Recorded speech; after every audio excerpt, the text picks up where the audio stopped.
नमस्कार, मी ज्योती नाळे. आज महिला दिनाच्या विशेष पर्वावर आपल्या सर्वांचं मनपूर्वक स्वागत. आज आपण अशा व्यक्तिमत्वाशी संवाद साधणार आहोत, की ज्यांनी महिलांच्या हक्कासाठी निर्भीडपणे आवाज उठवला आणि समाज परिवर्तन घडवण्याचा प्रयत्न केला. तसेच आपल्या ठाम भूमिकेमुळे त्यांनी देशभरामध्ये एक आपली वेगळी ओळख निर्माण केलेली आहे. आज आपल्या सोबत आहेत भूमाता ब्रिगेडच्या अध्यक्षा, सामाजिक कार्यकर्त्या आणि मराठी बिग बॉसच्या माजी स्पर्धक माननीय सौ तृप्तीताई देसाई. ताई, आपल्या पॉडकास्ट मध्ये मनपूर्वक स्वागत आहे. हो, धन्यवाद. आपल्या आयुष्यातील असा कोणता प्रसंग होता की आपण महिलांसाठी हक्काच्या लढण्याचा निर्णय घेतला? खरं तर सगळ्यात पहिला महिला दिनाच्या सर्वांना मनापासून शुभेच्छा. आणि आज जेव्हा पॉडकास्टला मी इथे येतेय किंवा आमची जी काही दखल घेतली जाते, मी एक सर्वसामान्य घरातील मुलगी आणि सामाजिक कार्याची आवड, तिथून सुरू झालेला प्रवास तो जो आहे तो आतापर्यंतचा आहे. घरामध्ये मला दोन म्हणजे आम्ही दोघी बहिणी, भाऊ, पण भावापेक्षा आम्हाला मुलींना जे आहे ते शिकवणं असेल किंवा मुलांसारखं राहणं असेल, हे आमच्या आईने जे आहे ते अशा पद्धतीचं, म्हणजे अगदी टॉम बॉय जे आहे त्या पद्धतीचं आम्हाला आईने ठेवलं. कधी तो भेदभाव केला नाही. आणि मग हे करत असताना घरातल्यांना काहीची अडचण नसायची, पण आजूबाजूचे की मुलीचं अजून लग्न करायचंय, ती मुलगी जी आहे ती मुलांबरोबर बोलत असते किंवा सारखी भांडत असते, मारामाऱ्या करत असते, आगाऊ आहे, हा आगाऊपणा पुढे चालणार नाही, अशा पद्धतीच्या ज्या आहेत त्या सूचना यायच्या. आम्ही ग्रामीण भागातून आहोत, कोल्हापूर जिल्ह्यातून, त्याच्यामुळे मग आई सुद्धा आमची पदर घेऊन असायची. किंवा मग अनेक वेगवेगळ्या अशा ज्या काही गोष्टी आहेत ह्या ज्या बघत गेले आणि मग ज्या समस्या किंवा काही गोष्टी समोर आल्या आणि मग ठरवलं की आपल्याला जसं काही शक्य होईल तिथून जे आहे ते आपण महिलांसाठी, मुलींसाठी जे आहे ते काम करावं. आपण भूमाता ब्रिगेडची स्थापना करण्याचं कसं ठरवलं? काम करत गेले. सुरुवातीला जेव्हा काम करत होते तेव्हा झोपडपट्टी संघाचं अध्यक्षपद माझ्याकडे होतं.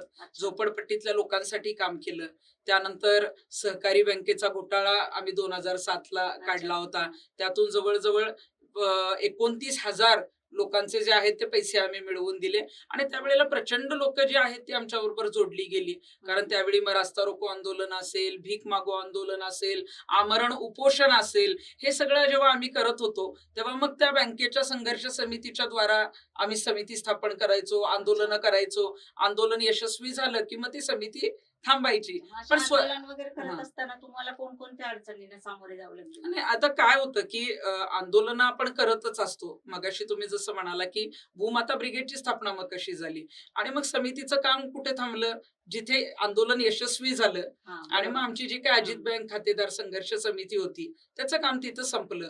मग आता पुढे काम करताना आपलं काहीतरी स्वतःचं संघटना असावी किंवा स्वतःचं एक व्यासपीठ असावं, अशी अनेक जणांची मागणी व्हायला लागली की तुम्ही अनेक आंदोलनं केली आहेत आणि आम्हाला तुमचं नेतृत्व आवडतं, पण आम्हाला जर तुमच्याशी जोडायचं असेल तर कसं आम्ही सहभागी व्हायचं. आणि मग भूमाता म्हणजे धरणी माता. धरणी माताशिवाय काहीच शक्य नाही. आणि आम्ही जे काम करतो ते थोडंसं आक्रमक करतो. आर्मीची जशी ब्रिगेड असते त्या पद्धतीनं आपण काम करतो. म्हणून भूमाता ब्रिगेड आणि आम्ही सगळे रणरागिणी आहोत. त्यामुळे भूमाता रणरागिणी ब्रिगेड जी आहे ती संघटनेची स्थापना केली आणि त्या संघटनेच्या माध्यमातून जे आहे ते काम आम्ही सुरू केलं. हे स्थापना करत असताना आपल्या कुटुंबाचा आणि सहकार्यांचा म्हणजे कसं तुम्हाला साथ लाभली? आता काम करत असताना बऱ्याच वेळेला महिला म्हणून आपण जेव्हा काम करतो, म्हणजे महिला दिनाची मुलाखत आहे, तर मला आवर्जून सांगायचं की कुठल्याही क्षेत्रामध्ये, अगदी तुम्ही असाल, मी असेल, जेव्हा आपण काम करतो तेव्हा बऱ्याच वेळेला लोकांना महिला काम करतायत, महिला पुढे जातायत, मग त्यांना अडचणी निर्माण करायच्या. तिथेही नाही थांबल्या तर चारित्र्यावर टीका करायची, त्यांना मागे खेचण्याचा प्रयत्न करायचा. अशा पद्धतीच्या ज्या आहेत त्या टीकेला सामोरं जावं लागतं. मी जेव्हा आंदोलन करत होते सुरुवातीला तर आम्ही नवीन होतो, नवखे होतो, आणि मी जेव्हा मग भांडायचे, कधीतरी पेपरला फोटो यायचा तरी सुद्धा लोक म्हणायचे की बघा हिचा फार आगाऊपणा चाललेला आहे किंवा ही मुलगी जी आहे ती जरा अति करते. म्हणजे असं महिला प्रतिनिधी सुद्धा म्हणायच्या, कारण मी पुढे जाऊ नये म्हणून. मी माझं काम करत गेले. 2015ला जेव्हा शनी शिंगणापूरचं आंदोलन सुरू झालं तेव्हा जे आहे ते आम्ही राष्ट्रीय पातळीवर पोहोचलो. काम करत असताना जे आहे तो मुद्दा लावून धरणं असेल, तो शेवटपर्यंत नेणं असेल, त्याच्या माध्यमातून काही अडचणी निर्माण झाल्या तरी सुद्धा माघार घ्यायची नाही, हा आमचा स्वभाव आहे. आणि हा त्या आंदोलनातून जो आहे तो अगदी देशातून नाहीतर देशाच्या बाहेर सुद्धा लोकांना बघायला मिळाला. आणि मग तेव्हा राष्ट्रीय पातळीवर जे आहे ते आमचं आंदोलन गाजलं. महाराष्ट्रामध्ये सुद्धा आपण बघितलं असेल की प्रचंड विरोध झाला. म्हणजे अगदी 90% विरोध होता असं म्हटलं तरी चालेल. अगदी शनी शिंगणापूरच्या चौथऱ्यावर महिलांना तुम्ही का सोडत नाही, हा, आणि ही काही कुठली अंधश्रद्धा किंवा आम्ही कुणाच्या याच्या विरोधात नव्हतो, मंदिर प्रशासनाच्या. आमचं असं म्हणणं होतं की आपला देश हा संविधानानुसार चालतो, कुठल्या धर्मावर चालत नाही. आणि मग संविधानानं दिलेला जो समानतेचा अधिकार आहे, जो प्रार्थनेचा अधिकार आहे, तो सगळ्यांना समान आहे. मग जर तिथं पुरुष चौथऱ्यावर जाऊ शकतात तर महिला का नाही जाऊ शकत? ज्या देवाचा जन्म आईच्या उदरातून झालेला आहे, त्या आईचं प्रतिनिधित्व नाकारणारे तुम्ही कोण? हे दादागिरीचे असले नियम करतो कोण? महिलांना दुय्यम लेखण्यासाठी अशा पद्धतीचे नियम 100 वर्षापूर्वी केले गेले. मग आता 21व्या शतकात आम्ही का सहन करायचं? आणि त्यासाठीचा केलेला जो संघर्ष होता, आपण बघितलं असेल की मग त्यावेळेला मग आम्ही धर्माच्या विरोधात बोलतोय असं म्हटलं गेलं, आम्ही देवाच्या विरोधात आहोत असंही म्हटलं गेलं. मला आपल्याला सांगायचं की मी देवाची निस्सीम भक्त आहे आणि मी शनिदेवाची भक्त आहे. तर मी जर शनिदेवाची भक्त आहे तर मला शनिदेवाचं दर्शन का नाही मिळू शकत? हा माझा संघर्ष होता. आणि माझ्या बरोबरच ज्या हजारो लाखो महिला तिथं दर्शनाला जातात, तिथं तुम्ही मुद्दाम महिला आहे म्हणून तुमचा अपमान करून जे थांबवलं जात होतं, तर तो अपमान कुठंतरी जो आहे तो काढायचा होता आणि तिथं सन्मानाने महिलांना पाठवायचं होतं. आणि मग ते आंदोलन केलं. त्यावेळेला अनेक वेळेला कायदा आणि सुव्यवस्थेची परिस्थिती निर्माण झाली, प्रचंड विरोध झाला.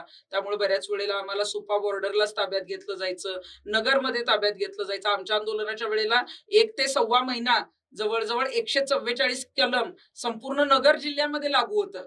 आणि इतकी दहशत जी आहे ती महिलांच्या आंदोलनाची त्यावेळेला घेतलेली होती. परंतु अनेक जणांना वाटायचं की अरे हे आंदोलन करतायत, आवाज उठवतायत, पण हे आंदोलन थोडीच यशस्वी होणार आहे, कारण ही 400 वर्षांची परंपरा आहे. 400 वर्षात जर कोणी काय करू शकलं नाही तर ही मुलगी काय करणार आहे? आणि त्यावेळेला आमच्याकडे काही फार महिलांचं संघटन नव्हतं, पण ज्या काही महिला होत्या त्या आक्रमक होत्या, माझ्या नेतृत्वावर विश्वास ठेवणाऱ्या होत्या. आणि आपण करतोय हे चुकीचं नाहीये ना, आपण बरोबर करतोय हे जेव्हा आपण त्यांना पटवून द्यायचो. आणि मग बऱ्याच वेळेला काय व्हायचं की पोलिसांनी अटक केली, काही गुन्हे दाखल झाले किंवा आमच्यातल्याच महिला फोडण्याचा प्रयत्न व्हायचा. तुम्ही कशाला तृप्ती देसाईंबरोबर त्या गुन्ह्यांमध्ये जाताय? तुम्हाला पुढचं भविष्य आहे, तुमची लग्न व्हायची आहेत, तुम्ही कशाला तिच्या नादाला लागताय? असंही सांगितलं जायचं. आणि त्यावेळेला मग त्या ज्या काही अडचणी निर्माण झाल्या त्यातून मग जे काही हिरे आहेत ते माझ्या बरोबर राहिले, त्या महिला राहिल्या. आणि मग तो संघर्ष करत गेलो. शेवटी हायकोर्टाला सुद्धा जे आहे तो निर्णय घ्यावा लागला. सरकारला सुद्धा प्रतिज्ञापत्रावर सांगावं लागलं की समानतेचा अधिकार हा सगळ्यांना दिला पाहिजे. एकतर महिलांना सोडलं पाहिजे किंवा जे पुरुष जातात त्या पुरुषांनाही बंदी केली पाहिजे. आणि मग पुरुषांना चौथऱ्यावर बंदी करणं हे पुरुषांना अजिबात पटलेलं नव्हतं. ते म्हटले की महिलांसाठी आम्हाला हा नियम का? आणि म्हणजे पुरुषांसाठी आम्हाला नियम अनेक वर्ष तो चालतो, पण महिलांसाठी आम्हाला रोखलं जातं हे आम्ही सहन करणार नाही, असं गावकऱ्यांपासून अनेक जणांनी सांगितलं. आणि मग सगळ्यांनी सांगितलं की मग पुरुष जर थांबत नसतील, चौथऱ्या खालून जर सगळेच दर्शन घेत नसतील, तर मात्र मग पुरुष असेल, महिला असेल, जे कोणी भक्त आहेत त्यांचं दर्शन जे आहे ते चौथऱ्यावर होईल. आणि मग तो ऐतिहासिक निर्णय झाला. आम्ही जाऊन दर्शन घेतलं, ती सुरुवात केली. आणि आज आंदोलनाला जवळजवळ 11 वर्ष पूर्ण होत आहेत. आज दररोज जे आहेत ते हजारो महिला, हजारो पुरुष तिथं जातात आणि दर्शन घेतात. अनेक जणांची इच्छा असते की बऱ्याच वेळेला आम्ही गेलोय परंतु आमचं दर्शन झालं नव्हतं, परंतु तृप्ती देसाईंमुळे हे दर्शन झालं. त्यामुळे शनिदेवाच्या दारामध्ये दररोज माझं नाव निघतं. ज्यांच्याकडे नंबर आहे ते फोन करून आवर्जून दर दिवसाआड तरी मला फोन येत असतात की आम्ही शनीला जाऊन आलो आणि तुमच्यामुळे हे दर्शन झालं. मला वाटतं की हा समानतेचा जो अध्याय होता, समानतेसाठी केलेलं जे आंदोलन होतं ते त्यावेळेला यशस्वी झालं. आणि मग महिलांच्या बाबतीत आम्ही जे काम करतोय तो आवाज अजून जो आहे तो आमचा ठाम झाला, आक्रमक झाला, अग्रेसर झाला. आणि मग त्यानंतर मग हाजी अली दर्ग्याचं आंदोलन असेल, पण ते तर दुसऱ्या धर्मातलं होतं. तेव्हाही आम्हाला म्हटलं गेलं की हिंदू मुस्लिम धर्माच्या बाबतीत तेढ निर्माण करायचा आम्ही प्रयत्न करतोय. शेवटी काय आहे की दर्शनाचा अधिकार जो आहे जसा मंदिरातल्या महिलांना आहे तसाच दर्ग्यातल्या महिलांना मिळावा. अगदी कुठल्याही जाती धर्माचं मंदिर असू दे, तिथं हा भेदभाव नसावा यासाठी आमचं आंदोलन होतं. हाजी अली दर्ग्याचंही आंदोलन यशस्वी झालं. केरळमध्ये जे शबरीमालाचं मंदिर होतं, शबरीमाला मंदिरामध्ये वेगळा नियम होता की ज्या मुलींना महिलांना मासिक पाळी येते त्यांनी अय्यप्पा स्वामींचं दर्शन घ्यायचं नाही. म्हणजे जवळजवळ 10 वर्षापासून ते 50 वयोगटाच्या महिलांपर्यंत असा नियम आहे की तिथं महिला सोडल्याच जात नाहीत, कारण त्यांना मासिक पाळी येते. आणि मग त्या विरोधात आम्ही लढलो. तिथेही प्रचंड विरोध झाला. आम्ही हेच सांगत होतो की मासिक पाळी ही नैसर्गिक प्रक्रिया आहे. देवाने कधी जर कुठं काही लिहिलेलं नाहीये, देवाने कधी जर विरोध केलेला नाहीये, कुठल्याही पुस्तकात असं लिहिलेलं नाहीये, तर तुम्ही का विरोध करताय? आणि मग सुप्रीम कोर्टामध्ये जे आहे ते 2018ला त्या बाबतीत निकाल लागला आणि त्यांनी सांगितलं की सगळ्या वयोगटाच्या महिला कुठलाही भेदभाव न करता आणि समानतेच्या अधिकाराचं जे आहे ते इम्प्लिमेंटेशन करून जे आहे ते दर्शनाला तिथं सोडावं. आणि ते आंदोलन सुद्धा आमचं यशस्वी झालं. आज तुम्ही 23 वर्ष झालं महिलांच्या हक्कासाठी लढतायत. हे हक्कासाठी लढत असताना तुम्ही अनेक आंदोलन केलेली आहेत, तुमच्यावर बरेच खटले झालेले आहेत. अशा वेळी आत्ताची जी महिला आहे ती असुरक्षित आहे, त्यांच्यावर बऱ्याच सुरक्षितेचा अडचणी येतात. तर आपल्याला अशी सुरक्षितेबद्दल काही अडचण आली का? काही तुमच्यावर संकट आले का? त्याबद्दल आपण काही सांगाल? आंदोलन जेव्हा करत होतो तेव्हा म्हणजे अगदी सामाजिक कार्यकर्ता हा मरण हातावर घेऊन जात असतो. म्हणजे शबरीमालाला जेव्हा जात होते तेव्हा 1000च्या वर धमक्या आल्या होत्या की आमच्या राज्यात जर तुम्ही आला तर परत महाराष्ट्रात तुमचे तुकडेच करून पाठवणार.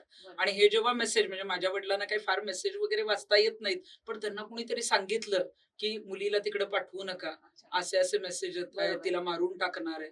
तर त्यावेळेला असा प्रसंग घडलेला होता की वडील मला म्हटले होते की नको, अजिबात जायचं नाही. ते मिठी मारून मला रडले होते. पण त्याच वेळेला माझ्या मिस्टरांना मी सांगितलं होतं की नाही, मला हे आंदोलन करायचंय. अगदी मी नाही जिवंत आले तरी मुलाकडे लक्ष द्या. आणि मी जे काम करतेय ते योग्य आहे आणि मला ते करायचं होतं, माझ्या त्या ध्येयापर्यंत पोहोचायचं होतं. म्हणून मला त्यावेळेला मिळालेला मिस्टरांचा सपोर्ट, म्हणजे वडिलांच्या जागी वडील योग्य होते. ते मला पाठवत नव्हते किंवा त्यांना जे वाटत होतं की माझ्या मुलीला काही होणार नाही का, मिस्टरांना वाटत होतं, परंतु माझी जी इच्छा होती ती त्यांना कुठे डावलायची नव्हती. त्याच वेळेला मिस्टरांनी आरतीचं ताट घेतलं, मला ओवाळलं होतं आणि मला केरळला पाठवलं होतं. तिथे अगदी हातामध्ये कोयते घेऊन, लुंग्या बांधून जो विरोध झाला, मला मारायचा प्रयत्न झाला. म्हणजे तो झाला केरळचा प्रश्न, तो तर दुसऱ्या राज्यात. ना आम्हाला त्यांची भाषा कळायची, ना ते काय बोलतायत, किंवा आम्हाला साधं पाणी सुद्धा तिथलं कोणी देत नव्हतं. म्हणजे सुरुवातीला जेव्हा आम्ही केरळला आंदोलनाला चाललो तेव्हा तिथल्या सीएमनी पत्र पाठवलं की तृप्ती देसाई काही कोणी व्हीआयपी नाहीयेत, आम्ही प्रोटेक्शन देणार नाही. आणि तेव्हा मग कायदा सुव्यवस्थेचा प्रश्न अधिक गंभीर झाला. माझ्याबरोबर अगदी महाराष्ट्रातून अनेक मीडियाचे प्रतिनिधी सुद्धा विमानाने तिथं आले होते. पण जेव्हा मी तिथं पाऊल ठेवलं आणि तेव्हा कळालं की 8 ते 10,000 पोलीस हे माझ्या संरक्षणासाठी तिथं आलेले आहेत. आणि मग तेव्हा वातावरण कळालं की किती मोठ्या प्रमाणावर विरोध होणार आहे किंवा आम्ही कदाचित इथून जिवंत जाऊ शकणार नाही. आम्हाला एअरपोर्टच्या बाहेर जाऊ दिलं नाही. आम्ही जेव्हा टॅक्सी असोसिएशन, म्हणजे तिथे जेव्हा कॉल केले, आम्हाला टॅक्सी बुक करायची होती एअरपोर्टवरून, आम्ही टॅक्सी बुक करू किंवा आम्हाला टॅक्सी मिळू नये म्हणून टॅक्सी असोसिएशन जी केरळची आहे त्यांनी संप पुकारला. आम्ही त्या दिवशी कुठेतरी राहायचंय म्हणून अनेक लॉजेसमध्ये फोन करायचो. आमची जी काही महाराष्ट्रीयन नावा, आम्ही 7 जणी गेलेलो होतो, कारण आता बऱ्याच जणींची इच्छा होती येण्याची, परंतु आपण जिवंत जाऊ का नाही अशी शक्यता कमी होती. त्यामुळे ज्या 7 जणींनी माझ्याबरोबर मला जी साथ दिली त्या सगळ्यांनी घरी सांगितलं होतं की आम्ही येऊ शकू का, आम्हाला माहित नाही. तर आमच्या नावाच्या ज्या काही जे बुकिंग होते विमानाचे ते व्हायरल झालेले होते की या नावाने बुकिंग कुठलंही आलं तर घ्यायचं नाही. सगळ्या लॉजिंगने जे आहे तो संप पुकारला. सगळे हॉटेल्स जे आहेत की आम्हाला कोणी जेवण देऊ नये, म्हणजे एवढा प्रचंड त्रास जो आहे तो त्यावेळी देण्यात आला. नंतर आंदोलन यशस्वी झालं. हा विरोध प्रचंड होता आणि तो विरोध सगळा जो आहे तो पूर्ण क्रॉस करून आम्ही जे आहे ते त्याच्यामध्ये यशस्वी झालो. नाशिकला सुद्धा असाच विरोध झालेला होता. नाशिकला तर मला पोलीस प्रोटेक्शन होतं. म्हणजे मगाशी तुम्ही जेव्हा सांगितलं ना की आंदोलन करताना तुम्हाला कधी असुरक्षित वाटलं का, मला वाटायचं की आपले पोलीस आहेत, निश्चितच आपल्या बरोबर असणार आहेत आणि असले नसले तरी आम्हाला काम करायचंच आहे न घाबरता. हे म्हणजे मी कोल्हापूरची असल्यामुळं माझा स्वभाव जो आहे की डायरेक्ट भिडायचं. मी कुठेही घाबरत नाही, कुठेही माघार घेत नाही. ठाम तर असतेच, पण कुठली परिस्थिती येऊ दे मी माघार घेत नाही, हा माझा स्वभाव आहे. पण त्यावेळेला असं झालं की कपालेश्वर मंदिरामध्ये प्रवेश होता, दिवसा तो प्रवेश झाला. तिथं आमच्यावर दगड फेकले गेले, नारळ फेकले गेले. आम्हाला पोलिसांनी त्यातून सोडवलं आणि मला तेव्हा पोलीस प्रोटेक्शन जे आहे ते सरकारने दिलेलं होतं. रात्री आम्ही कुठं जाणार आहे, काय जाणार आहे हे फक्त पोलिसांना माहित होतं. आणि रात्री जेव्हा आम्ही एका खानावळीमध्ये जेवण करून निघालो, तेव्हा मात्र कपालेश्वर मंदिराच्या जवळून जाताना अचानक 500 ते 600 लोकांचा मॉब जो आहे तो आमच्या अंगावर आला. मी खाली उभे होते. मोठे मोठे ब्लॉक माझ्या तोंडावर फेकले गेले. मी लगेच गाडीत बसले. माझ्या कार्यकर्तीने गाडीत बसायला सांगितलं. आमची जी गाडी होती तवेरा गाडी होती. आम्ही 9 जण त्याच्यामध्ये होतो आणि इतकी लोक होती की आम्ही जिवंत राहणंच शक्य नव्हतं. आणि मग आम्हाला नंतर कळालं की तृप्ती देसाईनं कुठल्याही परिस्थितीमध्ये ठार मारायचंय आणि मला मारायची ती सुपारी दिली होती हे आम्हाला दुसऱ्या दिवशी कळालं. अचानक आलेली ती लोक तोंडाला मास्क बांधले, स्कार्फ बांधलेले होते, हातामध्ये अगदी ऍसिडच्या बॉटल होत्या, पेट्रोलच्या बॉटल होत्या. आमची गाडी जाळण्याचा प्रयत्न होत होता. गाडी पुढेही जाऊ देत नव्हते. नवीन ड्रायव्हर होता, तो अनेक वेळा डिवायडरवर गेला. आमची एक जी मनीषा टिळेकर म्हणून कार्यकर्ती होती ती मागे होती. तिला नाशिक मधले रोड माहित होते म्हणून आम्ही पुढे जाऊ शकलो. त्या 100 नंबरला कॉल तिने केला, कारण पहिले जे 2 ब्लॉक होते ते माझ्या तोंडावर पडले होते. त्यामुळं मला जे आहे ते उठता येत नव्हतं आणि मी जरी जिवंत आहे हे जर लोकांना दिसलं असतं तर मात्र आमची गाडी पूर्णपणे जाळली असती किंवा ऍसिड माझ्या तोंडावर फेकलं असतं. त्यामुळे माझ्या कार्यकर्त्यांनी मधल्या सीटवरून माझं तोंड दाबून धरलेलं होतं की मी जिवंत नाहीये हे त्यांना कळू दे, मग गर्दी कमी होईल. आणि ती मग गर्दी कमी कमी होत गेली. पुढे 100 नंबरला फोन केल्यानंतर पोलिसांची गाडी जॉईन झाली, पण सिन्नर पर्यंत हा थरार सुरू होता. आणि सांगायची गोष्ट म्हणजे पोलीस प्रोटेक्शन मला होतं. जेव्हा हल्ला सुरू झाला तेव्हा पोलिसांची गाडी रिटर्न गेली होती.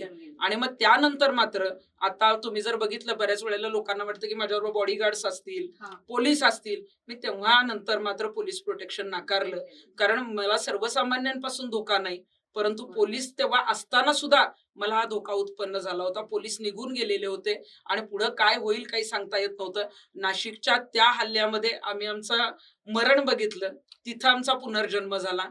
अंबाबाई मंदिरामध्ये जेव्हा राजघराण्यातल्या महिला आणि सर्वसामान्य महिला असा गाभाऱ्यात प्रवेश जो आहे तो सर्वसामान्य महिलांना नाकारला जायचा. म्हणजे राजघराण्यातल्या महिलांचा काय संबंध? ज्या महिला भक्त आहेत, एखाद्या गरीब महिलेची जर अंबाबाईवर श्रद्धा आहे आणि तिला गाभाऱ्यात जायचं तर तुम्ही का नाही सोडत? तो आमचा संघर्ष होता. तिथंही प्रचंड विरोध झाला. तिथंही माझ्या तोंडावर जे आहे ते हळदी कुंकवामध्ये तिखट पावडर टाकून फेकलेली होती. म्हणजे बरेच भक्त 144 कलम जरी लागू असलं तरी सुद्धा विरोध करणारे भक्त म्हणून तिथं जमा झाले होते. मग झाडू मारणं असेल, म्हणजे बरेच जे आहे तो विरोध झाला. म्हणजे अगदी इतके लोकांनी केस ओढलेले होते, उचकारलं होतं की मी जेव्हा बाहेर आले त्याच्यानंतर मी पूर्णपणे बेशुद्ध होते. मी आयसीयू मध्ये होते आणि आयसीयू मध्ये डॉक्टरांनी सांगितलं होतं की 2-3 तासामध्ये जर शुद्ध नाही आली तर काही होऊ शकतो, अटॅक येऊ शकतो. पण शेवटी देवीची कृपा असेल किंवा आपण जे चांगलं काम करत असेल त्याचं कर्म असेल, ते सगळे रिपोर्ट्स नॉर्मल आले आणि तेही आंदोलन जे आहे ते आमचं यशस्वी झालं. आणि मग ही शनी शिंगणापूरला सुद्धा अनेक वेळेला जे आहे ते लोकांनी विरोध केलेला होता. म्हणजे शिर्डीच्या आंदोलनात तर मला जेव्हा सुप्याला अटक झाली तेव्हा फटाके वाजवले होते. मला शिर्डीमध्ये बंदी घातली होती. म्हणजे तुम्ही एखादा आम्ही मुद्दा जेव्हा महिलांच्या ड्रेस कोड बाबतीत घेतो की तुम्ही ड्रेस कोड लावता कशाला? म्हणजे बघा आता काय होतं की ड्रेस कोडच्या बाबतीत वेगवेगळे विचार आहेत. ड्रेस कोड मंदिरामध्ये तुम्ही छोटे कपडे घालू नये, निश्चितच घालू नये या मताची मी आहे. परंतु एखाद्या कुणाला जर घालायचे असतील तर तुमची जबरदस्ती का? म्हणजे आमचं असं म्हणणं आहे की तुम्ही त्यांच्या गुडघ्याच्या खाली कशाला लक्ष देताय? तुम्ही भक्तीवर लक्ष द्या. एखादी जर हिरोईन असेल किंवा एखादी आपण असं म्हणू की फॉरेनर आहे, शिर्डीमध्ये तर राष्ट्रीय आंतरराष्ट्रीय पातळीवर भक्त येतात किंवा समजा वेगवेगळ्या राज्यातले भक्त येतात. आता गोव्यातल्या महिला मॅक्सीच घालतात. त्या मॅक्सी घालून आल्या म्हटल्यावर तो अश्लील ड्रेस होऊ शकेल का? अजिबात नाही. तो दररोजचाच ड्रेस आहे. म्हणजे जेव्हा आम्ही ह्या चर्चा टीव्हीवर करायचो तेव्हा आम्ही म्हटलं की आमच्या कोल्हापूरला खाकी हाफ पॅन्ट गुडघ्याच्या वर असते, शेतकरी घालतात, मग तुम्ही त्याला अश्लील म्हणणार का? ते ड्रेस कोड मध्ये बसतं का? बरं म्हटलं उद्या जर नागासाधू आले तर नागासाधू तर कपडेच घालत नाही, तुम्ही त्यांना अडवणार का? नाही म्हणे नागासाधू त्याच्यामध्ये नाही बसत. अरे मग तुम्ही नियम करताय ना तर ते व्यवस्थित करा.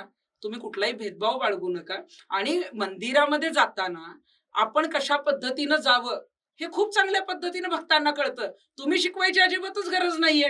म्हणजे मी कधी गेले तर आम्ही दुपट्टा घेऊन असतो. अगदी सनी लिओनी जेव्हा दर्शनाला गेली तेव्हाही ती दुपट्टा घेऊन पूर्ण अगदी फुल स्लीवचा ड्रेस घालून गेलेली होती. असे अनेक भक्त आहेत वेगवेगळे, की भक्तांना मंदिरामध्ये जाताना कशा पद्धतीनं जायचं हे खूप चांगल्या पद्धतीनं कळतं. पण ड्रेस कोडचे काहीतरी नियम करायचे, काहीतरी वेगळं तिथे काहीतरी मग भाड्याने ड्रेस ठेवायचे, जे फुल ड्रेस आहेत, साड्या आहेत आणि त्याच्यातनं उत्पन्न सुरू करायचं. हा तो तिथं उद्देश होता आणि तो आम्ही हाणून पाडलेला होता. आणि तेव्हा मग ते शिर्डीचं हे आंदोलन जे आहे ते आमचं यशस्वी झालं. आणि आंदोलन करत असतानाच आपण जर बघितलं तर बाहेरून असलेला विरोध आणि मग हे विरोध असताना घरातला असलेला पाठिंबा हे फार महत्वाचं असतं.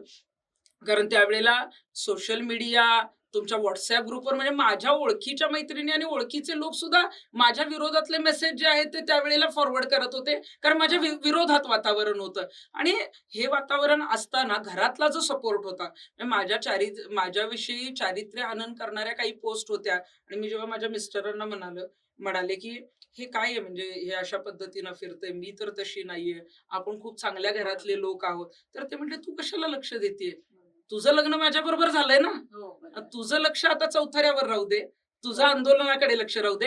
आणि मग अशा गोष्टींकडे मी दुर्लक्ष केलं.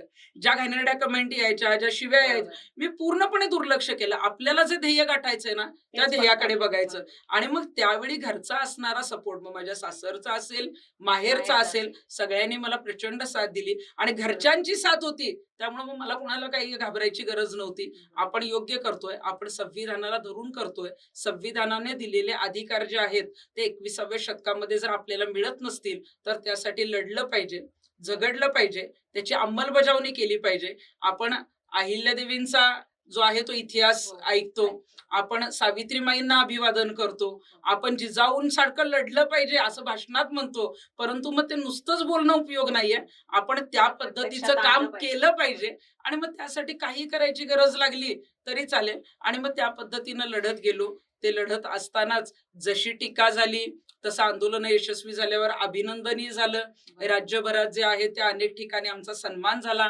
आणि मला आपल्याला सांगायला आनंद होईल की जेव्हा आंदोलन यशस्वी झाली, अगदी जवळजवळ 23-24 देशांमध्ये माझ्या रेडिओवर मुलाखती झाल्या किंवा ट्रान्सलेटर मध्ये असायचे. आणि मग आम्ही जे आहे ते तिकडे इंटरव्ह्यू द्यायचो. न्यूयॉर्क टाइम्स पासून अनेक असे काही पेपर्स आहेत की जे अनेक देशांमध्ये आहेत. तिथे अगदी एक एक पान जे आहे ते आमच्यावर लिहिलं गेलं जेंडर इक्वालिटी संदर्भामध्ये. आता माझ्या या आंदोलनावर, माझ्या या संघर्षावर JNU युनिव्हर्सिटी जी दिल्लीमध्ये आहे तिथे एमफिल करण्यात आलेलं आहे. हा, आणि ते पॉलिटिकल सायन्सला अभ्यासाला आहे. आणि जेव्हा आमचं शनी शिंगणापूरचं आंदोलन झालं तेव्हा अनेक देशातून पुरस्कारांसाठी फोन आले. पण मगाशी तुम्ही उल्लेख केला तसा अनेक गुन्हे दाखल आहेत. आमचा पासपोर्ट काही निघत नव्हता, त्यामुळे तिकडे जाता आलं नाही. परंतु जेव्हा युरोपमधून एक आमच्यावर डॉक्युमेंटरी केली जाणार होती आणि त्यावेळेला त्यांचा फोन आला ट्रान्सलेटरच्या माध्यमातून की आम्हाला ती डॉक्युमेंटरी करायची. मी त्यांना सांगितलं की आम्हाला आनंद आहे की तुम्ही आमची दखल घेतली, पण मला येता येणार नाही कारण माझा पासपोर्ट विजा काहीच नाहीये. तर त्यांनी सांगितलं की तुमचं कामच इतकं मोठं आहे की आम्ही इंडियामध्ये येतो. इंडियामध्ये त्यांची टीम आली. त्यांनी सगळं जे काय आहे ते अगदी मेन्स्ट्रुएशन पिरियड असेल किंवा हे जे काही जेंडर इक्वालिटीच्या माध्यमातून त्यांच्या इकडे असलेली चर्चा किंवा भारतामध्ये चाललेला भेदभाव हा जो त्यांना काही दाखवायचा होता, तर ते इथं जवळजवळ 10 दिवस येऊन त्यांनी शूट केलं. आणि तो फ्रेंच भाषेमध्ये जे आहे ते तिकडे ती डॉक्युमेंटरी रिलीज झाली. अशा अनेक ज्या आहेत. माझ्यावर एक ताईगिरी नावाचा चित्रपट येतोय. मी मगाशी बोलता बोलता विषय सांगायचा राहून गेला की अनेक ठिकाणी विनयभंगाच्या घटना होतात. सांगलीमध्ये अशाच इस्लामपूर भागामध्ये एक शाळेमध्ये एकाच वेळेला 60 ते 70 मुलींचा विनयभंग झालेला होता. आणि त्यावेळेला मग महिला आयोगाच्या अध्यक्ष असेल, म्हणजे 10 वर्षापूर्वी अध्यक्ष असतील, वेगवेगळे नेते असतील, आम्ही त्यावेळी चर्चेत होतो. आम्ही सगळे तिथे गेलो आणि मी म्हटलं की आपण जातोय, भेटी देतोय, स्टेटमेंट देतोय, पोलीस पण गुन्हे दाखल करतायत, पुढं काय. हा, पण या तरुण मुली ज्या आहेत, तर आपण गावामध्ये जर बघितलं तर शाळेचं अंतर, प्रत्येक रोडवर लाईट्स नाहीयेत, आजूबाजूला शेत आहेत. शेतामध्ये गेल्यानंतर सुद्धा काय होतं किंवा बलात्कार एखादा झाला तर जेव्हा आपण कळवतो तेव्हा पोलीस स्टेशन सुद्धा 20-20, 30-30 किलोमीटर असतं. आणि मग त्यावेळेला मी तिथल्या प्रत्येक कॉलेजमध्ये जाऊन मुलींना आव्हान केलं की आपण आतापर्यंत दादागिरी ऐकलीये, ती निगेटिव्ह आहे पण ऐकलीये. आपण भाईगिरी बघितलीये, ती निगेटिव्ह आहे, पण आपण ताईगिरी सुरू करू. बास झाली दादागिरी भाईगिरी, आता महिलांची ताईगिरी. आणि मग आमच्या गावागावांमध्ये ज्या कॉलेजमध्ये मुली होत्या त्यांना आम्ही प्रत्येक टू व्हीलर ज्यांच्याकडे आहे किंवा सायकल आहे त्याला आम्ही जी आहे ती एक काठी लावायला सांगितली, की जर गरज पडली, कुठं जर कुणी आलं तर आपल्या स्वतःच्या संरक्षणासाठी आपण पाऊल उचलू शकतो आणि आपण स्वतःचं संरक्षण करू शकतो. म्हणून मग ते आम्ही काठी लावली, ते ताईगिरी पथक सुरू केलं. त्यालाही बऱ्याच अडचणी आल्या. मग ह्या मॉरल पोलिसिंग करतायत, आम्हाला बरंच प्रचंड विरोध झाला, पण स्वतःच्या संरक्षणासाठी काही पावलं उचलणं गरजेचं होतं. आणि त्या पद्धतीचं ताईगिरी पथकाचं काम आमचं जे आहे ते अनेक जिल्ह्यांमध्ये चालतं. आणि त्यावेळेलाच मी सांगितलं होतं की ताईगिरी पथक हे तुमचं तुम्ही स्थापन करा, आमच्या संघटनेत आलंच पाहिजे असं काही नाही. बऱ्याच वेळेला काय होतं की नेतृत्वाचाही प्रॉब्लेम असतो की मग तृप्ती देसाईंच्या मागे जायचं का? अजिबात नाही. आपल्याला महिला सक्षमीकरणाचा मुद्दा आहे, आपल्याला मुलगी सबल झाली पाहिजे हा मुद्दा आहे. तुम्ही माझ्या मागे येऊ नका, तुम्ही ताईगिरी पथक तुमच्या गावात स्थापन करा, माझं नाव कधी घेऊ नका, पण ती मुलगी सुरक्षित झाली पाहिजे, आपण तो संदेश दिला पाहिजे, आपल्या गावामध्ये ते घडलं पाहिजे, यासाठी तुम्ही पुढाकार घ्या. आणि मग ताईगिरी पथकाच्या माध्यमातून जे आहे ती आम्ही कामं केली. आता जागतिक महिला दिनाची ही मुलाखत आहे. आम्ही गेल्या 5 वर्षापासून जागतिक महिला दिनानिमित्त महिला रात्र साजरी करतो. आता याचं कारणच हे की त्यावेळेला सुद्धा आम्ही जेव्हा महिला रात्र साजरी करायची संकल्पना मांडली तेव्हा महिलांच्या पण भुवया ज्या आहेत त्या उंचावल्या होत्या. आणि आम्ही महिला रात्र जेव्हा साजरी करायची ठरवली तेव्हा पहिला जिल्हा जर कुठला निवडला असेल तो आम्ही लातूर निवडला. आम्ही मराठवाडा पहिलं घेतलं होतं, कारण ज्या मराठवाड्यात महिला दिनानिमित्त आपण महिला जेव्हा बाहेर पडतो तरी 7च्या आतच घरी यायचंय. महिलांनी रात्री बाहेर राहायचं नाही. आणि मग महिला रात्र जर आपण साजरी केली तर आम्ही रात्री ती जी आहे ती 11 वाजता सुरू करायचो आणि आम्ही 2:30 वाजता तो कार्यक्रम संपवायचो. जेव्हा लातूरमध्ये ही संकल्पना मांडली, आम्ही तिथे अगदी शाहू कॉलेज आहे, दयानंद कॉलेज आहे, अनेक कॉलेजेसमध्ये जायचो आणि सांगायचो तेव्हा सर, प्रिन्सिपल, विद्यार्थ्यांपासून रात्री जायचंय, रात्री करायचंय. आणि हीच संकल्पना होती की दिवसा तर आपण करतोच, परंतु मग महिला सुरक्षित राहिल्या पाहिजेत, यासाठी आपण रात्री पण कार्यक्रम करू शकतो का? रात्री आपण किती सुरक्षित आहोत? आणि याची मराठवाड्यात सुरुवात केली. पोलिसांनी तर आम्हाला सांगितलं होतं की ताई हे काही तर करू नका तुम्ही मराठवाड्यात, लातूरमध्ये काही हे यशस्वी होणार नाही. आणि त्यांनी तसं म्हटल्यामुळे मी 10 दिवस तिथं तळ ठोकून होते लातूरमध्ये. वेगवेगळ्या संस्थांकडे जा, लिज्जत पापड सारख्या संस्था किंवा अनेक वेगवेगळ्या संघटना. आणि 7 मार्चला रात्री 11 वाजता जवळजवळ 2,500 ते 3,000 महिला सहभागी झाल्या. 1:30 वाजता तो कार्यक्रम संपला. रात्रीच आम्ही जे आहे ते महिलांचा, पुरुषांचा समानतेचा संदेश देऊन पुरस्कारही दिला. महिला सुरक्षिततेची प्रतिज्ञा जी आहे ती घेतली आणि तो यशस्वी झाला. आणि मग त्यानंतर मग म्हटलं कुठे घ्यायचा, तर मग आम्ही खानदेश निवडलं. खानदेशात आम्ही जळगावला घ्यायचं ठरवलं. आणि जळगावला सुद्धा मग तिथले काही लोकप्रतिनिधी असतील, तिथल्या काही संस्था असतील, तिथल्या काही संघटना असतील, त्या सगळ्यांना धरून आम्ही तोही साजरा केला. हे काहीतरी वेगळं करायचं. महिला दिना दिवशी तरी तिथे काही मर्यादा नको. आणि महिला रात्री आपण किती सुरक्षित रॅली काढू शकतो, आपण काम करू शकतो का, आपण स्टेजवर सुरक्षित आहोत का, ह्या काही सांगायचं होतं. आणि हे आम्ही जे आहे ते यशस्वी केलं. असं वेगवेगळं काहीतरी करण्याचा प्रयत्न करत असते. वेगळं करत असताना लोकांना वाटतं की आम्ही काहीतरी विचित्र करतोय, परंतु काही दिवसांनी त्याचं महत्व त्यांना कळतं की यातून यांना काय साधायचं होतं किंवा काय सांगायचं होतं. तोपर्यंत वेळ निघून गेलेला असतो. पण मला असं वाटतंय की नंतर आमची कॉपी मात्र करावी लागते अनेक जणांना. पण काही गोष्टी अशा आहेत की मला असं वाटतं की अनेक महिला मंत्री आता आहेत, महिला आमदार इथं आहेत, महिला आयोगाच्या अध्यक्ष आहेत. पण तुम्ही ज्या पद्धतीनं महिलांच्या कोट्यातनं निवडून येत आहे, तुम्ही महिलांचं काम करत नाहीये. म्हणजे त्यांच्याकडे इतक्या मोठ्या पॉवर्स आहेत की आमच्या सगळ्या, म्हणजे माझ्या ऑफिसमध्ये जर तुम्ही कधी आलात तर माझ्याकडे रजिस्टर ईडी ज्या येतात ना, तर महिला आयोगाच्या अध्यक्ष म्हणून मला येतात.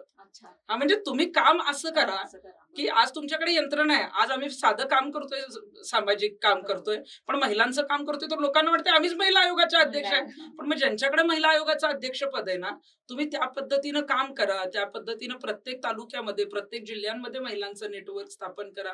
जिथं गोष्टी घडतायत तिथं कदाचित काही ठिकाणी पोचता येईल, काही ठिकाणी तुम्हाला पोचता येणार नाही, परंतु यंत्रणा आहे ना सरकारची. आज सगळे पोलीस आहेत, सगळ्या यंत्रणा तुमच्या अंडर काम करतात. अनेक महिला मंत्री आहेत. कुठल्या महिला मंत्र्यांचं नाव माहितीये?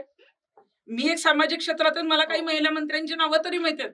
कुणालाही काही नावं माहित नाहीयेत. कोण महिला खासदार आहेत एखाद दुसरं नाव कोणाला तरी माहित असतं, तेही रील्स मधून माहित असतं. हो, बरोबर. सध्या रीलचा जमाना आहे, त्यामुळे रील मध्ये जे काही दिसतं तेवढंच लोकांना माहित असतं. पण रिअल जे कोण काम करतंय त्याला फार महत्व आहे. आणि मग रिअल काम करत असताना आता आम्हाला बिग बॉस मध्ये बोलवलं, माझं इन्स्टावर पेज सुद्धा नव्हतं जेव्हा मी बिग बॉस मध्ये गेले. आता तर अनेक रील स्टार भरती होतात. रिअल स्टार म्हणून आम्हाला घेतलं गेलं होतं. आणि मला असं वाटतंय की आपण जेव्हा जनतेमध्ये काम करतो, आपण जेव्हा खरं काम करतो, ते रिअल स्टार असणं गरजेचं आहे. आणि ज्यांना मग ही लोकप्रतिनिधी म्हणून तुम्हाला आज मंत्रालयात किंवा आमदार म्हणून तुमच्या विधानसभा क्षेत्रामध्ये संधी मिळाली आहे, त्या महिलांनी त्या संधीचं कितीतरी सोनं केलं पाहिजे. आता ती सोनं करायची वेळ आहे, ते त्यांनी करावं. आणि महिला दिनानिमित्त मी एवढंही सांगेन की आता राज्याला उपमुख्यमंत्री म्हणून सुनेत्रा वहिनी लाभलेल्या आहेत. दादांच्या जागेवर आता त्यांना घेतलंय. पण अजूनपर्यंत महाराष्ट्रामध्ये महिला मुख्यमंत्री होऊ शकली नाही. बरोबर. म्हणजे ही शोकांतिका आहे. तुम्ही आता सुद्धा दादा गेल्यानंतर वहिनींना तिथं घेतलं पाहिजे म्हणून त्या उपमुख्यमंत्रीपदी तिथं विराजमान झाल्या. पण महाराष्ट्रामध्ये इतक्या वर्षांमध्ये अजूनही महिला मुख्यमंत्री झाली नाही. याचं कारण आहे खुजी मानसिकता. मग एखाद्या महिलेचं नेतृत्व आपण स्वीकारणार का? तिच्या अंडर काम करणार का? पण पुढच्या महिला दिनाच्या निमित्तानं किंवा पुढच्या वर्षी किंवा जर काही तशी काही घडामोड किंवा जर मुख्यमंत्रीपद दुसरीकडे जाणार असेल, तर मी सरकारला एवढंच सांगेन की आपण भारताच्या राष्ट्रपती महिला केलेल्या आहेत, भारताच्या पंतप्रधान महिला होऊन गेलेल्या आहेत. महाराष्ट्राचे मुख्यमंत्री आम्हाला महिला बघायची, मग ती कुठल्याही पक्षाची असू दे, पण महिला नेतृत्व जे आहे ते महाराष्ट्राचं मुख्यमंत्रीपद जे आहे ते महिलेकडे असलं पाहिजे. ताई, आता आपण हे सगळं सांगत असताना सांगितलं की आपल्या मिस्टरांनी तुमची आरती ओवाळून सुरुवात केली. तर मला वाटतं की आपण नेहमी म्हणतो की प्रत्येक पुरुषांमागे एक स्त्रीचा हात असतो. तसं तुम्ही जे सक्सेस झालेला आहात, तर म्हणजे तुमच्या पाठीमागे तुमच्या एका पुरुषाचा हात आहे असं म्हणायला काही हरकत नाही. नाही, निश्चितच आहे. कारण ज्या वेळेला अशा काही घटना घडल्या, म्हणजे सुरुवातीला माझ्याबरोबर ड्रायव्हर, गाडी आम्ही असायचो. जेव्हा माझ्यावर कपालेश्वरचा हल्ला झाला आणि त्यातली काही लोक समोरच्यांना मिळालेली होती, माझं लोकेशन सांगत होती, हे जेव्हा कळालं, आता म्हणजे माझे जे पती आहेत ते माझ्याबरोबर अनेक वेळेला त्यांचं काम कमी करून माझ्याबरोबर असतात, माझ्या सुरक्षिततेसाठी असतात आणि मला सपोर्ट म्हणून असतात. मला वाटतं की जेव्हा तुम्हाला हा पाठिंबा असतो ना, तुम्हाला दुसऱ्या पाठिंब्याची गरजच नाहीये.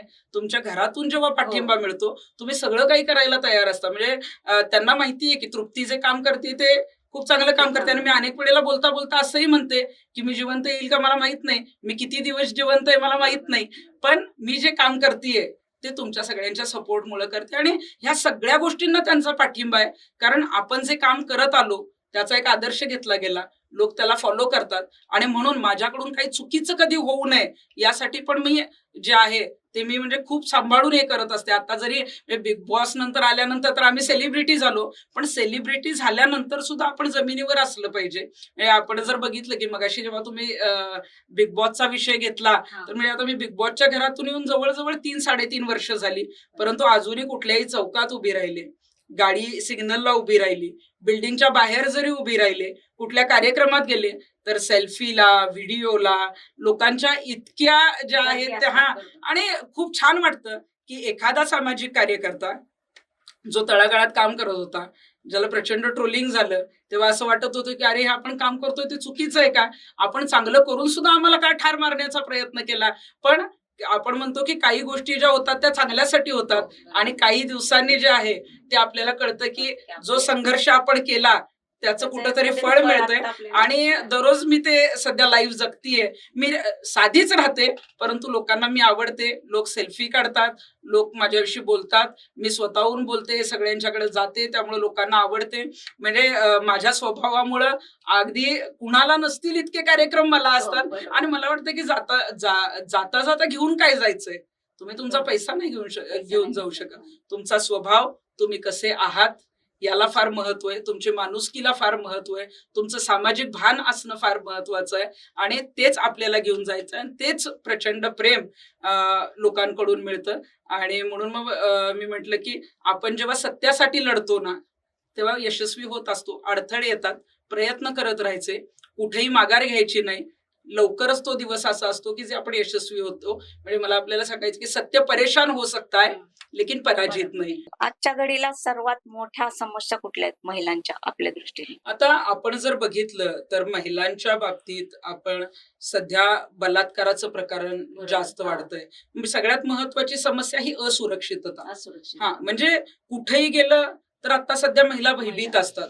कारण दररोज कुठे ना कुठे अगदी 3 वर्षाच्या बालिकेवर बलात्कार होतो, तिचा खून केला जातो, किंवा एखादी महिला जी नऊवारी साडी घालते, म्हणजे आधी म्हटलं जायचं की तुम्ही कुठले तरी अश्लाघ्य कपडे घालता आणि म्हणून तुमच्याकडे बघून तरुण जे आहेत ते आकर्षित होतात आणि मग तसं कृत्य करतात. पण अगदी ग्रामीण भागात मी जिथं जिथं भेटी दिल्या तिथं अशाही घटना घडल्या की अगदी शेळ्या चारायला नेणारी महिला किंवा ग्रामीण भागातली महिला जी नऊवारी साडी घालते, जी 60 वर्षाच्या पुढची आहे, तिच्यावरही मध्यंतरी बलात्कार करण्यात आला. म्हणजे सध्या ज्या समस्या आहे की असुरक्षितता, आणि मग ही असुरक्षितता काय आहे? कारण आपणच कुठेतरी सक्षम आहोत, परंतु आपण स्वतःसाठी दुर्गेचं रूप धारण करून उतरलं पाहिजे किंवा आपण त्याला जे आहे ती फाईट दिली पाहिजे, हे कुठेतरी महिला विसरल्या आहेत. किंवा एखाद्या महिलेवर काही घडत असेल तर आपण नको पडायला, आपल्याला परत मग कोर्टात विचारलं जाईल, पोलीस स्टेशनला विचारलं जाईल. हे सगळ्यात महत्वाचं की बघ्याची भूमिका जी घेतली जाते ना, म्हणजे आपण काय बाहुली नाहीये, आपण सजीव आहे. समोर काही घडलं तर तुम्ही रिप्लाय तर द्या, तुम्ही मदत तर करा. म्हणजे बघ्याची भूमिका अजिबात घेऊ नका. आणि या समस्या आपण जर बघितलं तर त्या सध्या वाढत चालल्यात. म्हणजे लहान मुलींची जी सुरक्षितता आहे, आधी आपण कधी बघितलं नव्हतं की लहान मुली ज्या आहेत त्या एवढ्या असुरक्षित होत्या. म्हणजे अगदी आता शाळेतल्या व्हॅनमध्ये असेल, शाळेतल्या गुरुजींकडून असेल किंवा शाळेतला शिपाई असेल, म्हणजे आता महिला घाबरतात. अरे मुलगी जेव्हा घरात येते सकाळी जाऊन 7-8 तासाने, तेव्हा कुठेतरी आज माझी मुलगी जी आहे ती सुरक्षित आली. म्हणजे खाली सोसायटीमध्ये खेळायला जरी पाठवायचं झालं तरी सुद्धा तिच्याकडे लक्ष ठेवायला लागतं. आणि मग या समस्या आपण मांडत असताना वैष्णवी हगवणेंची मध्यंतरी झालेलं प्रकरण असेल, हुंड्याचा कायदा अनेक वर्षांपासून आपल्याकडे, परंतु कितीही तुम्ही श्रीमंत घरांमध्ये मुली दिल्या तरी सुद्धा हुंड्यासाठी जो आहे तो छळ होतो. अजूनही आपण बघितलं असेल की स्त्री भ्रूण हत्येची समस्या आहे. म्हणजे स्त्री भ्रूण हत्या अजूनही मुलगाच वंशाचा दिवा आहे असं अनेक ठिकाणी मांडलं जातं. अनेक डॉक्टरांचे रॅकेट सुद्धा सापडतात. अनेक अर्भक सापडतात की जी स्त्री अर्भक असतात आणि त्यांना मारून टाकलेलं असतं.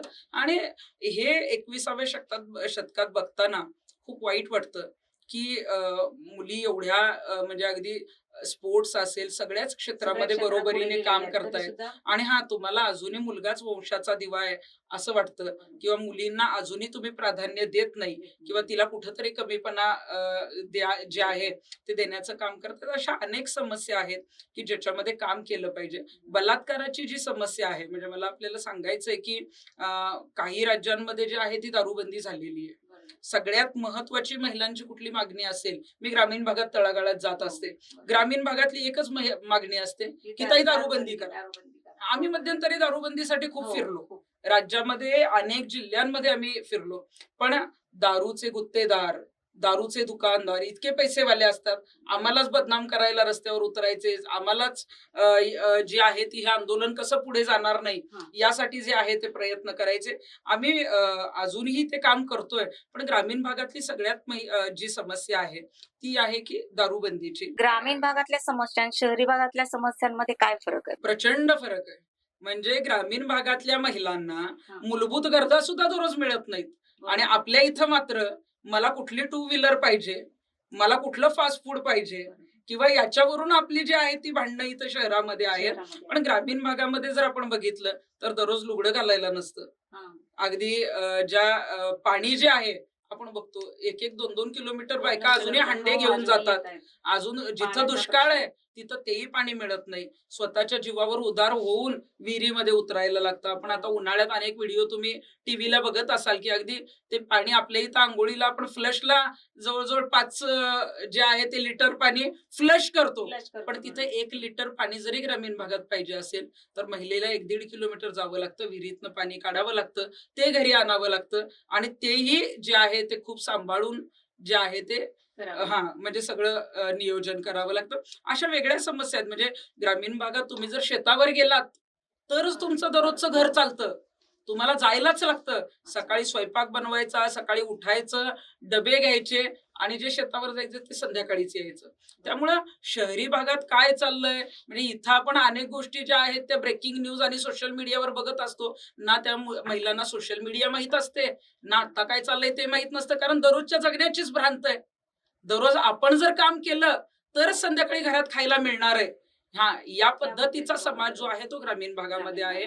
आणि म्हणूनच शहरी आणि ग्रामीण भाग जो आहे याच्यामध्ये ग्रामीण भागात जास्त काम करणं गरजेचं आहे, जे कुठल्याही महिला नेत्या करताना दिसत नाहीत. आणि आम्ही जेव्हा जातो, आमची काही सरकारी यंत्रणा नाहीये, आमची एक साधी संघटना आहे. संघटनेच्या माध्यमातून खूप मर्यादित काम करायला लागतं, किंवा आम्ही जे करतो ते कदाचित मी मर्यादित काम आहे असंच म्हणेन, कारण आम्हाला त्याचं मोठं स्वरूप देता येत नाही. पण जिथं सरकारी योजना आहे, जिथं महिला आयोग आहे, जिथं महिला मंत्री आहे, त्यांच्याकडे सरकारी यंत्रणा आहेत सगळ्या. आपल्या महिलांच्या सुरक्षेसाठी सरकारने अजून काय योजना कराव्यात असं आपल्याला वाटतं? आता महिलांच्या सुरक्षिततेसाठी मी मगाशी सांगितलं तसं सगळ्यात महत्वाचा मुद्दा महिला असुरक्षितता. पोलीस आहेत, आपण बघतोय की सध्या पोलीस खात्यामध्ये जे आहेत त्या महिला मोठ्या प्रमाणावर आहेत, परंतु त्या महिलाही सुरक्षित नाहीयेत. अनेक पोलीस कॉन्स्टेबल, पोलीस अधिकारी जे आहेत त्यांच्यावर बलात्काराच्या घटना, त्यांना म्हणजे मारून टाकल्याच्या घटना ज्या आहेत त्या समोर येतात. मला राज्य सरकारला एवढीच विनंती या माध्यमातून करायची आहे की महिला सुरक्षिततेसाठी जर आपल्याला पावलं उचलायची असतील तर मध्यंतरी जो आहे तो दिशा कायदा जो जसा लागू झाला तसा शक्ती कायदा लागू होणार होता. त्याच्यावर अनेक गोष्टी ज्या आहेत त्या मागवल्या गेल्या. शक्ती कायदा येईल लगेच सांगितलं गेलं, अजूनही त्याचं इम्प्लिमेंटेशन नाहीये. फास्ट ट्रॅक कोर्ट आहे, आता तुम्ही बघितलं असेल, वैष्णवी हगवणे असेल, अनेक अशी जी काही प्रकरणं झाली, कुठलंही प्रकरण आलं की फास्ट ट्रॅक कोर्टाची मागणी होते, फास्ट ट्रॅक कोर्ट नेमलं जातं. फास्ट ट्रॅक कोर्टात निर्णय होतो कधी? काहीच नाही होत. 5-5, 7-7, 8-8 वर्ष. मग याला फास्ट ट्रॅक कोर्ट म्हणायचं कशाला? तुम्हाला महिला सुरक्षितच करायच्या आहेत ना, फास्ट ट्रॅक कोर्टामध्ये 90 दिवसाच्या आत सुप्रीम कोर्टाच्या निर्णयापर्यंतचे सगळे निर्णय आले पाहिजेत. एखादा निर्दोष असेल तर तो 90 दिवसाच्या आत सुटेल, पण जो दोषी असेल त्याला जे काही जन्मठेप असेल, फाशी असेल, ती 90 दिवसाच्या आत झाली तर गुन्हेगारांवर वचक बसणार आहे आणि मग हे गुन्हे कमी होणार आहेत. पण अशा पद्धतीचं कुठलंही धोरण काही करताना सरकार दिसत नाही, किंवा सरकारचं काम करतंय पण कुठंतरी कमी पडताना दिसतंय. वेळ जास्तीत जास्त लागतोय. हा. अशा वेळी महिलांनी पण स्वतःमध्ये काय बदल करावा असं आपल्याला वाटतं? महिलांना मला महिला दिनानिमित्त एवढंच सांगायचंय की सरकार आहे, पोलीस आहेत, आमच्यासारखे अनेक कार्यकर्ते काम करतायत, परंतु आपण स्वतः काय करू शकतो? तुम्ही सामाजिक काम करू शकत नाही 24 तास, प्रत्येकाची वेगवेगळी कामं आहेत. सामाजिक भान तर आपण राखू शकतो ना. कुठं काही गोष्टी घडल्या तर तिथं ते सांगणं असेल, त्या बाबतीत जे आहे ते दुसऱ्याला आधार देणं असेल. आता आणि काही गोष्टी झाल्या की बऱ्याच वेळेला काय होतं, महिला रडत बसतात, कुणाला सांगत नाहीत, त्या लपवत बसतात. मला महिलांना सांगायचं की आता रडायचं नाही तर लढायचंय. आणि तुम्ही जेव्हा लढणार, तुम्ही जेव्हा स्वतःवर काही गोष्टी होत आहेत त्याविषयी आवाज उठवाल, तेव्हा नक्कीच तुम्ही जे आहे ते पुढे जाल, किंवा तुम्ही त्याच्यातनं बाहेर पडाल, किंवा तुमचं बघून इतर महिला ज्या आहेत त्या त्याचा आदर्श घेतील. ताई, तुम्ही बिग बॉस मध्ये गेलात, तर आपण हा कसा निर्णय घेतला बिग बॉस मध्ये जाण्याचा? मी जेव्हा आंदोलनं करत असताना 2018 साली मला हिंदी बिग बॉस मध्ये बोलवलं होतं, पण तेव्हा आमची आंदोलन अजून यशस्वी झालेली नव्हती. आणि बिग बॉस च्या काही मेकर्सशी माझी मिटिंगही झाली होती, आणि त्यावेळेला मी हिंदी बिग बॉसच्या व्यासपीठावर हेच सांगितलं होतं की मला सध्या यायचं नाही, पण मी जर आले तर तुम्ही बिग बॉसचा आवाज महिलेचा करणार का, ही माझी अट होती. कारण आम्ही महिलांसाठी काम करतोय आणि बॉस महिला का नाही असू शकत. हा, आणि मग त्यावेळेला आंदोलनं होती, मला तेव्हा हिंदी बिग बॉस मध्ये जायला जमलं नाही. आंदोलनं करत गेलो, काम करत गेलो, आणि कोरोना नंतरचा जो बिग बॉस मराठीचा 3रा सीझन होता तेव्हा मला मेकर्सचा फोन आला की या सीझन मध्ये आम्हाला तुम्हाला घ्यायचंय. त्यांनी माझी मीटिंग घेतली येऊन पुण्यामध्ये, आणि मी त्यांना हो म्हणाले. हो याच्यासाठीच म्हणाले की बिग बॉस हा रियालिटी शो आहे, तिथं तुम्ही खोटं वागू शकत नाही. आम्ही जेव्हा काम करायचो, महिला म्हणून नेतृत्व पुढे आलो, आम्हाला प्रचंड ट्रोलिंग झालं, आमची बदनामी झाली, आमचं चारित्र्य हनन करण्यात आलं. बऱ्याच लोकांना तृप्ती देसाई म्हणजे एक वेगळंच व्यक्तिमत्व वाटायचं, कारण त्यांनी मला कधी समोर पाहिलेलं नव्हतं. मी कशी आहे हे अनेक जणांना माहित नव्हतं, आणि मग काही घाणेरड्या शिव्या यायच्या किंवा बऱ्याच गोष्टी, आणि मग मी कशी हे आमच्या घरच्यांना, जवळच्या लोकांना माहित होतं. आणि रियालिटी शो हा असा प्लॅटफॉर्म होता की तिथं मी कशी आहे ते लोकांना दिसणार होतं. त्या घरातील अनुभवाने तुम्हाला स्वतःच्या व्यक्तिमत्वाबद्दल काय बदल वाटला का झाला हो. का? आणि मग मी तिथे त्या घरामध्ये गेले. निश्चितच ते व्यासपीठ माझ्यासाठी सकारात्मक ठरलं. कारण तृप्ती देसाई फक्त भांडताना किंवा आंदोलनात आंदोलन करताना. पोलीस अटक करताना अशा आक्रमक जी आहे तीच प्रतिमा जी आहे ती लोकांनी माझी बघितली होती. परंतु मी भांडण मिटवू पण शकते किंवा जर घरात कोणी जेवण बनवलं नाही तर मी स्वयंपाक करू शकते किंवा लोकांना समजून घेऊ शकते. जेव्हा कॅप्टन कोणी नसायचं तेव्हा मी ते घर हँडल करायचे. आणि अगदी मी अशा क्षेत्रातून आले होते की आणि माझ्या स्वभावामुळं आमच्या घरातले सगळे जे काही सदस्य होते ते मला आदराने बोलणं असेल, मला नमस्कार करणं असेल, म्हणजे आमचा जो सीझन होता त्यावेळेला जे एक संस्कार जे दिसले ते निश्चितच आम्ही तिथं होतो त्या पद्धतीचं वातावरण तिथे निर्माण झालेलं होतं. आणि तिथं गेल्यानंतर आपण जर बघितलं असेल की मी जशी होते तशी वागले. लोकांनी मला प्रचंड वोटिंग केलं. तसा मॉडेलिंग आणि ऍक्टर ऍक्ट्रेसचा शो आहे. फार काही सोशल वर्कर आणि त्यांना पाठिंबा मिळत नाही, पण मला तळागाळातून प्रचंड वोटिंग झालं. मी 50 दिवसाचा प्रवास तिथे पूर्ण केला आणि बाहेर आल्यानंतर समजलं की लोकांना मी का आवडले. मी जशी आहे, माझा स्वभाव असेल, माझं वागणं असेल, माझं राहणं असेल, हे सगळंच लोकांना आवडलं. आणि त्यानंतर बाहेर आल्यावर जर बघितलं तर त्याच्यानंतर ज्यांनी मला घाणेरड्या भाषेत खालच्या पातळीवर ट्रोल केलं होतं, काही कमेंट केल्या होत्या, ती लोक येऊन माझ्या पाया पडली. मला जे आहे ती माझी माफी मागितली. आणि ट्रोलिंग जे होत होतं ते जवळजवळ 80 ते 90% ट्रोलिंग जे आहे ते कमी झालं. म्हणजे मी जशी आहे तशी तिथं दिसले. लोकांनी ते ऍक्सेप्ट केलं, लोकांना आवडलं. म्हणजे तुमच्या समाजकार्यातली जी प्रतिमा आहे आणि रियालिटी शो मधली प्रतिमा याच्यात बराच काही फरक होता. हो, निश्चितच. कारण हे बघा, जेव्हा ब्रेकिंग न्यूज असतात टीव्हीला, आपण फार काही दररोज जे काही करतो सरळ मार्गी ते अजिबात दाखवलं जात नाही किंवा मी कशी आहे ते दाखवलं जात नाही. परंतु एखाद्या ठिकाणी जर काही आंदोलन केलं, गोंधळ घातला, कुणाच्या तरी गाडीवर जर दगड फेकला तर मात्र ती ब्रेकिंग न्यूज होते. आणि तेच लोकांना जे आहे ते माझ्या माध्यमातून दिसायचं. पण तिथं जे आहे ते मी गृहिणी म्हणून कशी आहे, एक घरातली मुलगी म्हणून कशी आहे, आई म्हणून कशी आहे, पत्नी म्हणून कशी आहे, हे सगळं जेव्हा लोकांनी बघितलं तेव्हा प्रचंड प्रेम मिळालं. अनेक स्त्रियांचा किंवा महिलांचा आपण राजकारणात यावं असा एक प्रश्न आहे, तर आपण याबद्दल काय सांगता? आता राजकारणात यावं या जी संबंधात मागणी आहे त्याबद्दल हो आपण नाही, काय मागणी प्रचंड आहे. म्हणजे महिलांचीच नाही, पुरुषांचीही मागणी आहे. त्यांचं म्हणणं आहे की माझ्यासारखं नेतृत्व जे आहे ते राजकारणात यावं. बिग बॉस मधून आल्यानंतर मी असं जाहीरही केलं होतं की कदाचित लवकरच मी राजकारणात दिसेन सुद्धा. आणि काय झालं की जसं जसं मी पहिल्यापासून सामाजिक क्षेत्रात आहे, मी सरळ मार्गी काम करणारी कार्यकर्ती आहे. कुणाच्या पुढे हंजी करणाऱ्यातली नाहीये किंवा मी कुणाला तरी कुणाचं तरी ऐकून चुकीचं काम करणाऱ्यातली नाहीये. त्यामुळे मला आता राष्ट्रीय पक्षाच्या काही ऑफर पण आल्या. पण सध्या राजकारणात इतकं गढूळ वातावरण आहे आणि तिथं आपल्यासारख्याने जायचं ना. आपली काही कुठली ईडीची चौकशी लागलेली आहे ना, काय आपण काही चुकीचं केलंय. जे गुन्हे दाखल झालेत ते आंदोलनातले गुन्हे आहेत.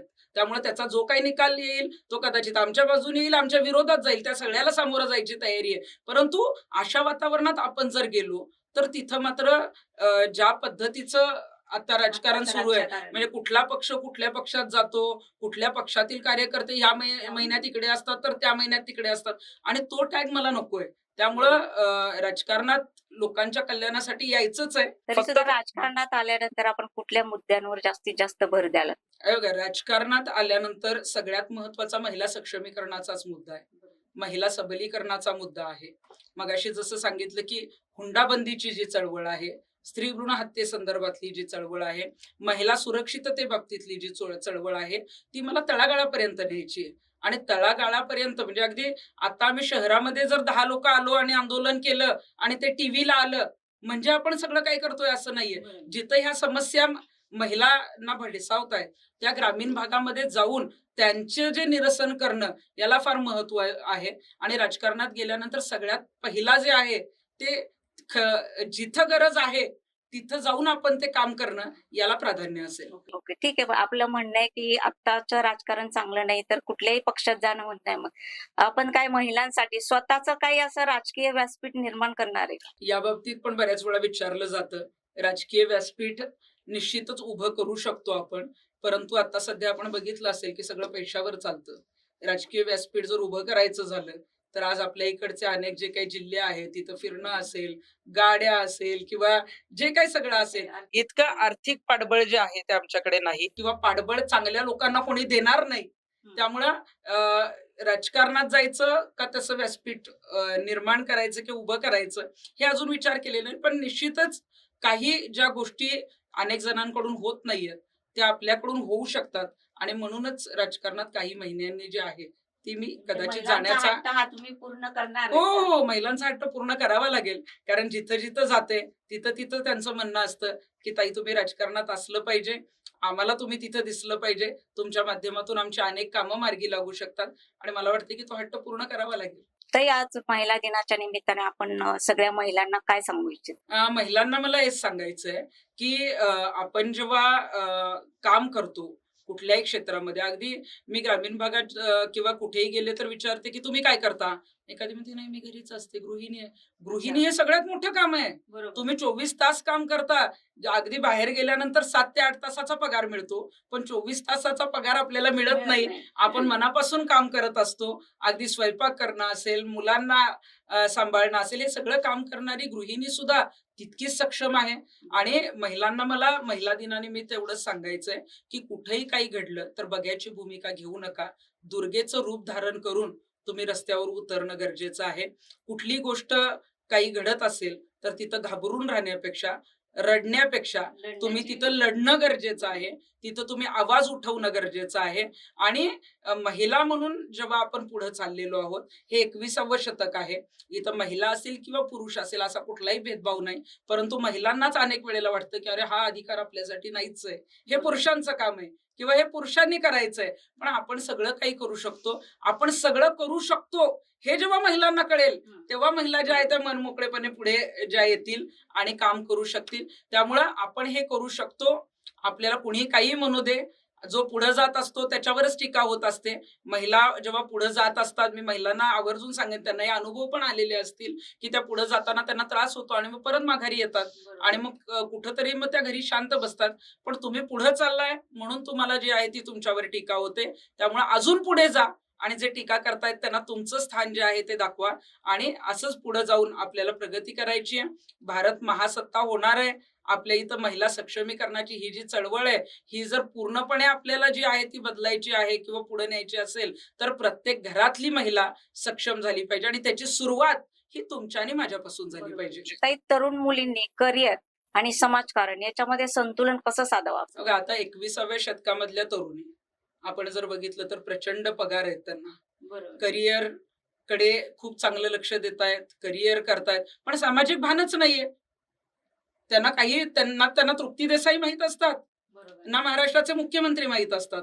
मी माझ्या पद्धतीचं काम करते, मला काय करता येईल किंवा एखादी गोष्ट जर घडली म्हणजे अगदी त्यांच्या भागात जरी घडली तरी त्यांना त्याचं काहीच घेणं देणं नसतं. माझं चाललंय, माझे हप्ते हे होत आहेत, माझं मी घर घेतलेलं आहे, मला लाखाने पगार आहे. पण हेच करिअर करताना आपण माणुसकी कुठंतरी विसरून चाललोय का? आणि ही माणुसकी विसरू नये. सामाजिक भान असणं फार गरजेचं आहे.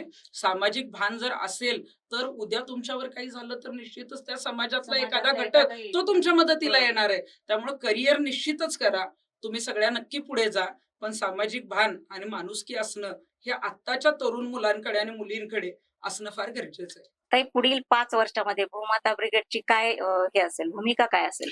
मगाशी जेव्हा विषय निघाला की दारूबंदीसाठी जे आहे ते प्रचंड महिलांचा आग्रह आहे. मी अनेक ठिकाणी जाते, म्हणजे अनेक महिला पंतप्रधानांना पत्र पाठवतात, मुख्यमंत्र्यांना पत्र पाठवतात, अशी शेकडो हजारो पत्र झालेले. म्हणजे भूमाता ब्रिगेडचा जर अजेंडा जर म्हटला तर आम्ही जे काही काम करतोय तर हुंडामुक्त महाराष्ट्र झाला पाहिजे, बलात्कार मुक्त महाराष्ट्र झाला पाहिजे, दारूमुक्त महाराष्ट्र झाला पाहिजे आणि महिला सुरक्षित झाल्या पाहिजेत. यासाठी आम्हाला जे काही करता येईल ते जे आहेत ते उद्देश घेऊन आमची भूमाता ब्रिगेड काम करते. ताई, जर तुम्हाला देशाच्या पंतप्रधानपदी एका दिवसासाठी जर निवडलं गेलं तर आपण महिलांसाठी कोणता निर्णय पहिला घ्या? पंतप्रधान जर एका दिवसासाठी होता आलं तर सगळ्यात पहिला निर्णय हाच असेल की महिलांवर होणारे जे बलात्कार आहेत त्या बलात्काराला 1 महिन्याच्या आत तो जर दोषी असेल तर त्याला फाशी झाली पाहिजे. आणि तसे निर्णय आपण जर बघितलं तर एखादी जर प्रक्रिया, एखादा गुन्हा दाखल झाला तर तो स्थानिक कोर्टात जातो, मग जो आहे तो जिल्हा न्यायालयात जातो, मग हायकोर्टात जातो आणि मग सुप्रीम कोर्टात जातो. या सगळ्या ज्या सुप्रीम कोर्टापर्यंतच्या ज्या प्रोसिजर आहेत तर त्या 1 महिन्याच्या आत झाल्या पाहिजेत आणि जो दोषी असेल त्याला फासावर लटकवलं पाहिजे. आणि हे जेव्हा होईल ना त्याच्यासाठी आम्हालाच ती संधी मिळाली पाहिजे असं नाहीये, पण कुणीही तो निर्णय घ्यावा. आता ज्या घटना होत आहेत त्या बरोबर. 95% घटना ज्या आहेत त्या कमी पूर्णपणे होतील. कमी होतील. ताई, आपण आमच्या स्टुडिओमध्ये आलात आणि आमच्या पॉडकास्ट साठी वेळ दिलात त्याबद्दल धन्यवाद. ज्योतिताई, तुम्ही खूप छान पॉडकास्ट घेतला.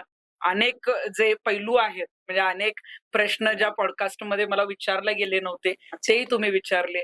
अगदी मनमोकळेपणे चर्चा केली आणि या पॉडकास्ट मध्ये आपण सगळ्यांनी आपल्या सगळ्या टीमने मला इथं बोलवलं.